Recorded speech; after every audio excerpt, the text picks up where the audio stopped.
Alright friends, welcome back to my channel. Today's video we are doing my October reading wrap up. I read 18 books in the month of October, quite a few, so let's get into it. We're gonna put the digital ones first, I think, just because that's easier in my brain. First book of the month was Fourth Wing. This is a 4.5 for me, I think. When I first finished it, I was like, is it a 5-star? But I think it's a 4.5. I think I'm gonna stick with that. This is one of those books that remind me why I like to read so much. Like, it was like simple enough to read, like it was so detailed, it was so intricate, the storyline was so interesting, kind of like jumped right off the bat, and I thoroughly enjoyed myself. It was one of my first reads of the month. And Iron Flame comes out on Tuesday. You guys, this is coming out on the weekend, so it's gonna come out like 3 days after, and I'm so excited. I'm gonna do a reading vlog for it, so yeah. And then I read The Ex-Hex. This is a 3.5 star for me. It was really cute, funny little rom-com. Like I always say, like I struggle rating rom-coms super high. Like I don't think I've ever rated a rom-com higher than a 4, just because I feel like it, like, not that it lacks anything, I just feel like it doesn't fully do it for me, because I don't feel like the stakes are ever super high, right? This one's kind of funny because it was like she put a curse on her ex. Like, she's a witch, obviously. She put a curse on her ex, but so I guess the stakes were kind of high, but it wasn't like, it was like funny and it was lighthearted and it wasn't like super duper serious, you know? I read 2 arcs this month, both that came out on Halloween. So the first was What the River Knows, and this one was a 4.5 for me. This book was so insane. Pretty much like imagine like Indiana Jones, but like with a teenage girl in Egypt. It was a vibe. Pretty much she goes from Argentina to Egypt to kind of like figure out like what happened with her parents. She got a letter from her uncle that they have passed away. She kind of wants to like see where they last were, get a feel for the place, kind of like come to peace with what's happened. And obviously a bunch of stuff unravels, and pretty much like 50% of the way through to the end, this book was like insane. Like the plot twist just one after the other. I could never see anything coming. And what's really upsetting though is when I read it, I did not know that it wasn't a standalone.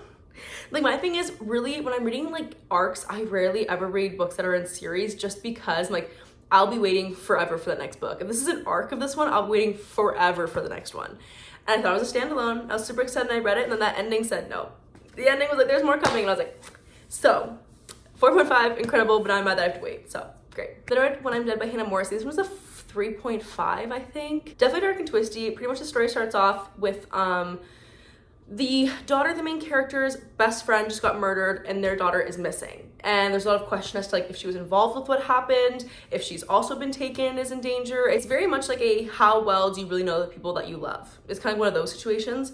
Definitely a good read. I'm not like necessarily thinking about it like a long time afterwards. Like it hasn't been like on my mind, but it was 3.5. I really enjoyed it for what it was, and yeah. Now onto this physical stack in front of me. This is in no order. I'm just grabbing off the top and going. So starting off strong. We're talking about the last book in the Chestnut Spring series, Hopeless. It's gorgeous. This one was actually 4.75 for me. It did just feel like a little bit instant, is what I keep saying. Like every other girl in the series besides Summer, we had like background knowledge of like who they were roughly, whereas Bailey kind of came out of nowhere. We didn't really know anything about her, and it seemed very like instant love, which is fine because we ended up loving them anyways and rooting for them, which is great. But like I think I just wanted like a little more angst. I wanted like, you know, but it obviously it's a 4.75. It was still amazing, and I thoroughly enjoyed myself. Just that's where it lost like that little bit for me was there. But this is my Roman Empire series. I hold it so close to my heart. Love cowboy romance. Super excited for her next series coming out in April. So I actually have Golden Ranch on my TBR for this month, like the first book. My plan is to read like one of those a month, and then maybe even reread these before the next series comes out, just to hold me over. So yeah. Then I read Billy Summers. This one actually was really surprising to me. I was super intimidated because I've never read a Stephen King novel before. It was a 4-star. Pretty much it's about a hitman who kind of gets like hired to do one last job, and he even like always references in the beginning of the book how like something always goes bad on the one last job, you know? That's pretty much like his story and how that kind of unfolded. It was super interesting. I rated a 4-star. I am looking for more kind of Stephen King books that maybe aren't horror, because I'm not sure I want to dive into the horror genre. But one thing I love about this book in particular, I'm not sure if it's all Stephen King writing, is that the chapters were broken up into like many other chapters. So it's like, this is chapter 3, section 1, and then already on the next page, there's section 2 and section 3. So they're broken up like really short. So if you don't have like much time to read, you can be like, oh, let's read like 2 sections. And it's 2 pages, but it's like broken off in a really nice way where you can just like pick up later. But so I thoroughly enjoyed this, and I am looking for other Stephen King books that maybe aren't super scary. Let's talk about it. All In is the third book in the Natural series. This one I think is a 4.75 too. I had so many really good reads this month. I think it's a 4.75. The crime in this one seemed like a lot bigger than the other books, and it was kind of just like so much going on right from the beginning. And then that last like 50 pages took me out. Like I keep saying, I'm not sure if I was just like tired when I was reading it maybe, and I wasn't really picking up on a lot of things she was putting down, but the ending took me completely off guard. I had no clue it was coming. And I remember like reading it and I was like, I have to read the next book. So if you notice, the next book is on the TBR for November. We're gonna finish the series off, but this series is incredible. If you haven't heard about it, it's like YA Criminal Minds, teenagers solving FBI cold cases, and it is incredible. We have the third book in the Mortal Instruments series. This is City of Glass. This one I did really enjoy. There were some things going on in the middle, if you know, you know. The whole romance plot line that should not be a romance, that gave me the ick, and that was like really off-putting to me, but like I knew it was gonna settle itself, and I knew like what actually happened, so it was fine, because I've heard like on TikTok and stuff what actually happens, but still it was like really unsettling to read about. But besides that, I loved the plot twist they threw in, the character reveal. I loved the ending of it. I thought it wrapped up this like first 3 books really well. A lot of people say Mortal Instruments is kind of like almost too many trilogies, what you have to think of it as. This one wrapped up like the first trilogy. I thought it did so really well. I was super excited. I really enjoyed it because if you look, the entire next trilogy is my TBR for November. I cannot resist. I'm gonna do a reading vlog for them because I love them that much. Archer's was actually a little bit of a letdown for me. I think the problem with this book is I was so heavily hyped up. This is actually one of the first books I ever bought based off book talk recommendations. So I think I've owned this book for like probably a year and a half now. And it's just been sitting there because I've only heard the most amazing things. And it's been so hyped. I've been so nervous. And I feel like it did fall a bit flat for me. Like it still was super cute, but I was just like, this isn't like, for me personally, it wasn't like an amazing 5-star incredible read. It was like a 3.5 for me. So I did enjoy it, and like it was cute for what it was. I just think the problem honestly was that it was so hyped.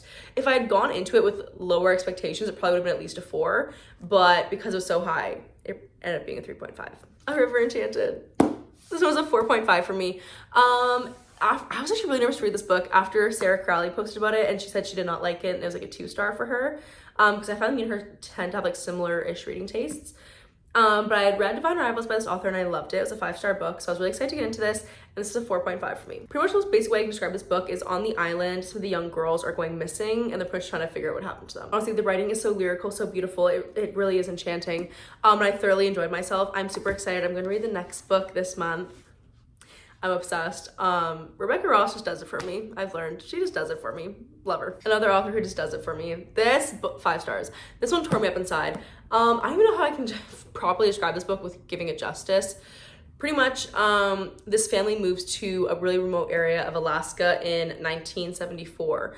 And it's kind of just like how their family dynamic is and how their family copes, and kind of then how her upbringing is different, what the main characters' relationships are, and kind of like focus on like, I'd say from like her like childhood in 1974 up to like her adult years, and kind of like how Alaska has shaped and changed her. And it is just one of the most beautiful books I've ever read in my entire life. Like Kristen Hanna, if that woman writes it, I will read it, and I'll rate it 5 stars, is what I've learned. I just have one other Kristen Hanna book on my TBR. I have 4 wins down here. I might even read it this month if I have time, but I love this woman so much. Heart. Then I actually had 2 authors gift me their books this month, which was just so incredibly thoughtful of them, and I was like so like humbled and grateful that they want to send me their books. So the first one was The Existence of Amy. This is a nice little short one. I think it's like less than 300 pages, and pretty much this is a story of Amy, and she suffers a lot of different mental illnesses, OCD, depression, anxiety, and it kind of just like almost goes into just like how normal things in her life are challenges, and kind of like takes you through different social situations that she's in, and like thoughts in her head and like how she's going through them. I thought it was really insightful, especially if you're somebody who maybe has not suffered from mental illness. I related to some of the stuff, so that's why it's kind of nice for me to read. It was a really cute read. I think I rated it a 3.5 is what I think I rated it in the end. It's just like a super short little one, and I did also realize it is on, like if you're in Canada at least, it is on Kindle Unlimited, so it is free to read if you'd like, but I really enjoyed it. Another author one was Sunnyvale. This was a 3.75 for me. This one, like, I'm not gonna lie, the beginning was like a little bit hard to get into and like to adjust to the writing, but once I did, I really enjoyed the story and I got really into it. The reveal really got me, and I know there is gonna be a second book. It's set up for a second one, so I'm really hoping you get to read that one as well. Pretty much Sunnyvale is obviously this perfect little place, but on Labor Day weekend a long time ago, a mansion caught on fire. A lot of people were killed, not in the fire, just like from violence after the fact. I'm not sure I can say that stuff on here, so I'm not gonna say it. And pretty much this girl kind of goes deep diving into like what happened and how could something so terrible happen in this beautiful place. And it was very interesting. There's a lot about bowling in it, which that was really funny. I really enjoyed it, but I really enjoyed this one as well. Things we had in the light. Let's talk about it. I think I'm rating it a 3-star overall. Problem with these are the length, because there's no need for a romance to be over 600 pages. Sorry, it's less than 600, it's 550. But I literally sit there, I'm like, why? Like, if these books were 300 pages, I think I would thoroughly enjoy them. I think they'd be all 4 stars, because I do like every single book. So these first 2 books, I've liked the mystery aspect, but not the romance aspect. But I feel like if it was just shorter and it was more mystery, I'd really like it. But I just feel like it drags. But at the same time, like, okay, but the parts I did like, and right, so it's like, I feel like rating it lower than a 3 is like, it could honestly be 2.75. Not really my cup of tea personally, but you better believe the 3rd book's in the November TBR, because I refuse to quit, and I'm stubborn to a fault, and I need to finish it now. So, I'm gonna keep going. The Ashes and the Starkirks King is a 4-star for me.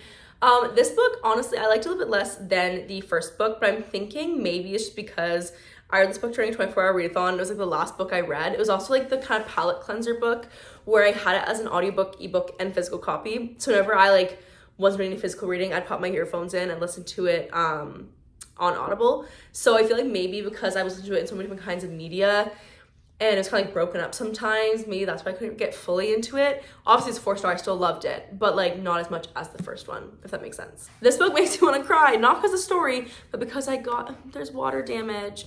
I'm so sad. I left it on like my floor right beside my bed one night when I finished with it, and then I didn't realize in the middle of the night a water cup spilt off my inside table, and it got the book wet. But honestly, the book itself, like the pages are pretty good. It's honestly just like the dust jacket. So I'm hoping I can like maybe flatten it out. We'll see. Anyways, on to the actual book. This one is a 3-star, I believe. And honestly, the main problem with it is it's not that memorable, is like the main issue. But pretty much our main character gets out of prison the day the book starts, and she's going back to go live with her older sister, older brother, and her nephew. And pretty much kind of dives into like their family drama and like how the family copes with that. And like it was a fun read while I was reading it, but like I'm not thinking about it after the fact. I would still recommend it though, because it was like a short, easy read. But don't just expect like the greatest piece of literature ever made, you know? Happiness Falls, this was a 4-star. I did enjoy this one. I didn't enjoy it as much as I thought I would. Pretty much at the beginning of this book, the main character's dad goes missing, and then obviously they're looking for him. They unravel a bunch of secrets and mysteries. And I kind of like, I saw the ending like from the first chapter, like what had actually happened. But it still like was a really good read. It has a really good message overall. I thought it was really cute. Just like it was a 4, and a 4 is still very good. Yeah, I'm like, it's just a 4. It was a 4. It was very, very good, but I think I had like higher expectations for it, but still super enjoyable. I am still thinking about this one after the fact, so I liked it. The last book was Starling House. This book unfortunately just didn't really do it for me. I rated it a 3-star.